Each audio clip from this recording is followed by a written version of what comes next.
Təxminən 2 ay əvvəl Qarabağ üçün bir püş atıldı. Qurban Qurbanova büdcəmiz yoxdur, hücum çalmırıq, oynayacaqsan dedilər. Oynadı. Benfica, Kopenhagen, Chelsea. Sən bunlardan necə xal alacaqsan? Mümkünsüzdür dedilər. Aldı. 24 milyonluq heyətlə Avropada tarix mi yazmaq istəyirsən?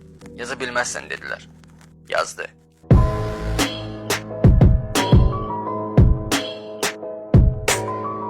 Qarabağ Çempionlar Liqasının ikinci təsnifat mərhələsində İrlandiyanın Shelbourne komandası 4-0 hesablı qalibiyyətlə başladı. Getdikcə çətinləşən mübarizədə əvvəlcə maçda oynayan Şkenya klubunu ümumilikdə 6-1, son olaraq Macarıstanın Ferencvaroş klubunu 5-4 hesabı ilə məğlub etdi.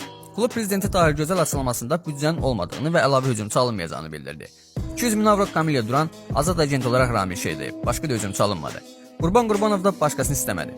Benfica və Kopenhagen qalibiyyəti ilə başlayan Çempionlar Liqası Bilbao səfərində Atletikə məğlubiyyət və Bakıda Chelsea ilə əldə edilən bir xalla davam edir. Mövsümün əvvəlində heç kim play-off gözləmədiyi Qarabağ, Avropada play-offa düşmək üçün qarşışı 4 oyunda maksimum nəticə gözləyir.